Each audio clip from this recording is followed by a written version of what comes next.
Hello and good morning, Portugal Junkies. Hello, Portugal Junkies. How you doing? How you doing? No, I was looking at you. How you doing? They're not going to answer me. Well, unless they want to write in and say, yeah, we're doing great. I thought you were just being funny. No, it's being polite. Oh, I'm doing great. Fabulous. Great news. Thanks for the drink. I'm really great now that I'm drinking my coffee. I know. Do you think they get tired of hearing us go, I have my coffee this morning? But it is literally my favorite part of the day. The other day I had to do that blood draw. You couldn't have anything and before. I had to fast. Got to fast. And I mean, I was only having to wait until like 9. 9 o'clock. It's like... Well, I was going to get my blood drawn at 9. And so I was like, oh my God. Because I was up at like 7:30. And I was like, how do I wait for 2 more hours to have my coffee? I know. So it's drama. I just kept out of the way. Oh yeah, it's probably a good no move. profile time. Mm-hmm. Oh, what needs to happen outside? Not a lot, but something. Yesterday, in fact, we had some family friends. Extended family? Yeah, extended family, sort of. Okay, extended family, sort of. Friends that came into... What's removed? Right, okay. Well, I only work out, is it brother, sister, mum, dad? None of those. That's about as far as my family tree knowledge of stuff goes. Or just say friends. Okay. And, yeah, we'd met up with them last year in Porto. In Porto, before we left. Before we left there. And they were sort of scanning and thinking about, well, could we move to Portugal? Should we move to Portugal? And so we were giving our opinion then. And then they were coming in on a cruise and had a week down in the Algarve. So one of the things that Hope said was, as they were driving in off the A22 and you come around this corner and then you had this sudden vista of all the terracotta tile roofs of Tavira.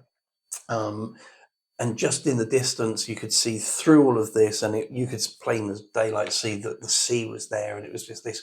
And her words were, quote, "This is home," unquote. And so it kind of got us to thinking that's a wonderful thing to feel,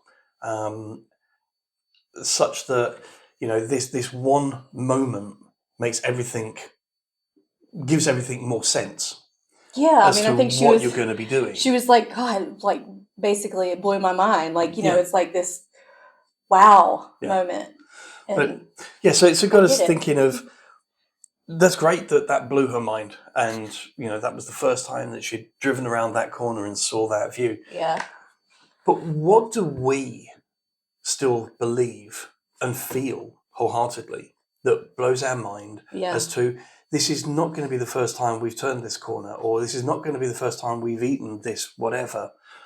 What is it for you that makes you still blows my mind? Really feel, wow, yeah, this don't get old. Doesn't get old. I think the first one, and it might be more logical than the emotional moment that Hope had the other day, but to me, I feel like it is amazing to me every time we get a bill. And I know that sounds, it's like wah wah, but it is so true. Our cell phone bill, every time I get the email, I'm like, oh my Lord. Our total cell phone bill here for unlimited everything is what? Is 40 euros. I'm sorry, 39.90 euros. Right. Which equivalent, add 10% to that right now. Yeah. Would be in dollars. $44 for 2 phones. Now, we own the phones and blah, Still, blah, blah, but... It's just, I'm not kidding you. Like, right. I know that's not like some emotional, like amazing whatever, but it still blows my mind 16 months later. I remember when we were in Porto and we were getting our cell phones set up. Yeah. And we came out of there knowing that it was going to be about $20 a piece. And they're like, what? And I literally had to film a dance outside because I was so excited. I mean, it was ridiculous. I don't know what the Portuguese thought that were going to happen. Some sort of dance-off. Right. They were probably like, oh, stupid American. Again. I can't imagine she's from here, right? So that's one. What's one for you? Like moments that just, wow. I think for me, again, coming from England, we don't have great beaches. Oh, sorry, that's a lie. we do have great beaches. They're just not like the quality of beaches here. Or they're rainy. Yeah, I mean, you've got to duck and dive under an umbrella, and that's Duck not and just to dive. hide the sun. That's to hide from the squally winter that's coming in. But the idea of getting a ferry over to Vera Island or going to any of the other beaches, Oh my gosh, they are just absolutely mind-blowing. And I know that that's what Portugal is pretty much known for. I know that that's why it's That's what like, the Algarve is known for. Well, and the I coast, guess think I about guess it. up You've that got way. the Silver Coast up there. And then even in Porto, we went to some of the beaches up Yeah, there. Foz. And I say beaches, I mean, it's definitely beach, but it's just different kinds of beaches. Yeah. Right? Like here we have white, like a sandy, 10-mile beautiful long beaches. sandy. And then if you go west into Lagos and near Sagres, just that beautiful cliffside kind of beach, like that, Beniguil Caves, Yeah, the stuff you see all over Pinterest. Yeah, you get the hidden coves It's that you walk down into. Beautiful. And it's, I'll give you my example, right? Like I grew up near the coast, but I had never seen cliffside like that. So when we were visiting Lagos the first time, it was just like, oh my Lord, this place is just, when you say stunning, it doesn't even seem like it's enough. Yep. It feels like that's not a good enough word to describe it. And the beaches here, I will say, like, how many beaches do you think we could have from here, like 20 miles either way of us? How many beaches could we go visit? 30? Oh gosh. Okay, maybe not 30. Technically, though, because they're all named. I mean, they're named maybe. different, but they probably merge in. Maybe a couple merge into one another. But you've got to be looking at 20 plus. I mean, it's insane. Yeah. And if we did have a car, would have been to all of them. Yeah, right. So we're slowly making our way. We're slightly behind on beaches. But I do want to see the Silver Coast. I want to see Ericeira and Nazaré and Peniche, all those ones that we haven't gone to yet that I hear are just as beautiful. They're just different. Slightly, yeah. There's just a different setup in that way, and it's a lot more windy on that side. I also think that there's just something about being by the water that makes you go, like, just so lucky, Yeah. So it still blows my mind when we're by the water, because we were by the water in Porto and we were on the river and all of that. And it's I don't know. There's something calming about it. Yeah. Football specifically for me and I think for you. But again, you can look at it and go, well, it's sand and it's sea and it's a blue sky. It's nature's How does that blow your mind every time you see the gorgeousness. same thing? But that's like saying to a mountain climber, it's a rock and it's just and Everest. a face is just a mountain. What's it is just different. Yeah. So that's definitely something that still blows my mind how beautiful the nature is here. Yeah. And I'll say this, on top of the beaches, we went on a hike in February for the Almond Festival, which is like maybe 30-minute drive from here in Altamora. Yes. In Castramarim district. And some of the most beautiful hiking, almond trees, mountainscape. You're just like, okay, so 15 or 30 minutes from here, you've got the beach, and then you can be somewhere like that. Yep. Which is just as beautiful, just for a different reason. It's best of both worlds, I think. It's just beautiful country. Yeah. Is what it is. It is. So it never gets... It doesn't get never old. Gets old for me. It does not get old. My dear, sweet listeners, I say this with all the love in my heart. If you haven't traveled in beautiful Portugal yet, what are you waiting for? You are missing out big time. Iconic beaches, delicious wine, centuries of history, and honestly, some of the most beautiful people that you will ever meet. Why do you think we moved here? So, when you're ready, we are ready to help you plan the most perfect customized Portugal itinerary just for you, and more importantly, how you like to travel. Family trip with the kiddos, lazy girl travel, history buffs, foodies, combinations of all of those, we got you.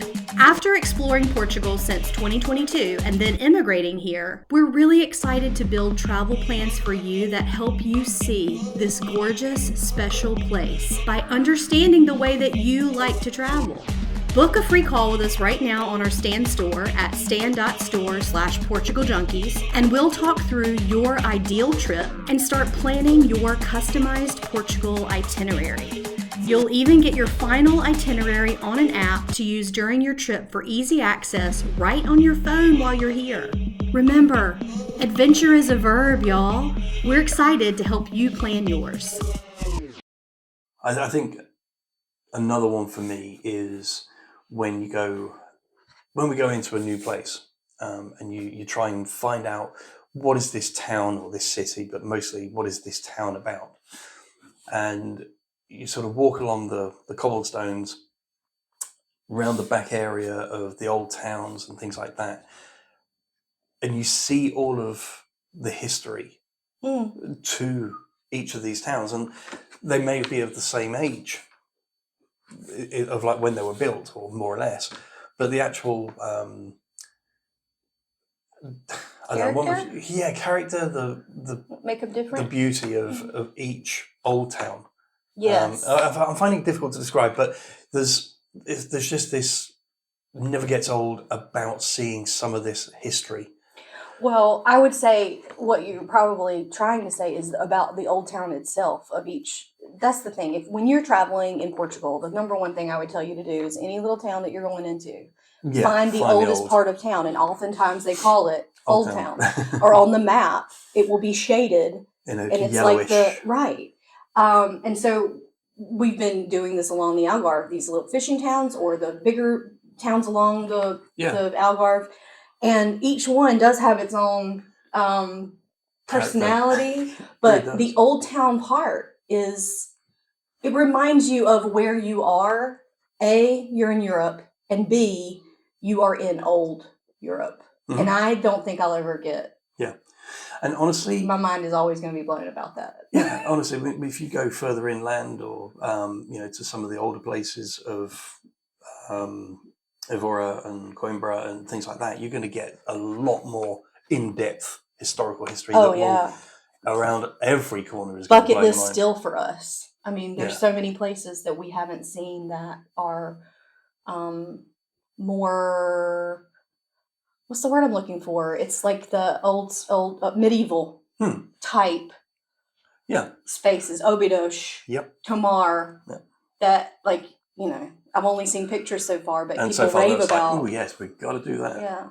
So yeah, I think finding the history and seeing all that. Yeah. Well, to lead on to this, I feel like things that never get old for me is being in the old town. Usually in Old Town, I wouldn't say it's always, because a lot of the modern parts of town have this as well. But the street art. Mm-hmm. There are sometimes when you turn a corner. Oh yeah. And someone has literally painted a mural along the side of this huge building. Yeah. And it is just like, it'll stop you in your tracks. You're like, who did that? Yeah. So there's a lot of that I feel like if you grew up here, you're used to seeing that kind of art. You're used to seeing cobblestone streets. You're used to seeing the, I call them streetscapes, right? Where you walk by a certain business in the old town and it's got like this old, beautiful door and they have beautiful, flowers outside and the cobblestone street. And it's just like, take a picture because it's stunning. It's like, I think if people live here or grew up here, that's normal for them. It will never be normal for me. No, me. And I appreciate that. And I think it's definitely one of those things where we go to a new place and I'm just like, that's gorgeous. Yeah. No, absolutely. Listen, when we moved to Portugal not knowing a bit of Portuguese, I was so nervous about a lot of things. But the visa process was the most nerve-wracking, including the part where, you sign a legal document like a lease when you don't even know how to read the language. So we were referred to our lawyer, João Pinto, to get some help with translating, interpreting, and negotiating our lease in Porto. And he was so awesome that we've decided to keep him. But now, that one simple task that he helped us us with has opened our eyes to everything that he does. He specializes in helping Americans move to Portugal, the entire visa process, and even buying a home here. We did our visa process all on our own, and now looking back, part of me really wishes that we had known João then and all that he could have helped us with to navigate the sometimes crazy path to get here. Good news for you though, he's graciously offered our listeners a free consultation call and a 10% discount. So, if you're looking for a trusted, certified lawyer in Portugal to help you with your move to Portugal before, during, or after, we highly recommend João. He's super responsive, so smart, and a great communicator. Head over to our social media accounts on Instagram or TikTok. Access our stand store in the bio, and you can download João's list of services for free and schedule your free call and get 10% off. Cheers, y'all! What's another thing that Can I bring us back to logic and numbers again? I was talking about cell phones earlier. Oh, well, yes, go for it. Healthcare costs. Right. Every time we go. I mean, this to is the a big doctor, one. It is. This is a big one. And Because it's big because it never gets old from what we experience. It should never get old to anybody that wants to know what's the actual what is such a benefit subject of being point here? And the benefit of being You in a can't. country. Exactly. I mean, And this isn't using the SNS. This is No. talking about private medical. right. Right. So I'll back up. So we do have private insurance, as you guys know, and we pay $275 for $275. both of us. Yep. And it can be much lower than that. So we didn't buy the lowest priced plan, and it will all depend on your situation. Yep. If you have anything pre-existing or whatever. So that's the disclaimer. But And when we go to our local clinic, for example, Yep. it is a private clinic, right? So it's otherwise it would be free completely. But we go to a private clinic because we can typically get in there faster, and quite frankly, we don't want to burden the system as immigrants to a country who have welcomed us Mhm. when we can afford the private to do it insurance. separate. So That's a choice thing. that's a choice. But like what? I went to the dentist and he went to the dentist. I went It yesterday. cost- my worst. out of pocket, it cost $75. euros. Sorry, 75 euros for cleaning. But that was because they didn't file the insurance for us. So when I filed it, we got $45 back, euros back. So a dental cleaning here cost us 35 total euros. And we know that wasn't a one-off because when I went yesterday, it was Same exactly thing. the same. A friend of ours, their son had to have a wisdom tooth removed. Oh, yeah. They did not have any private coverage yet. So they were literally just paying out of pocket for the removal. It was 220 euros. Yeah. And I was like, was that like a first payment? No, They're like, that was no, it. that was it. That's the other thing that doesn't happen here. You don't like, You're not you don't worried get a bill about and then it's get like, a bill and then get a bill. You Yeah. just pay at the service. And when you go into it and it's done, End of. it's just done.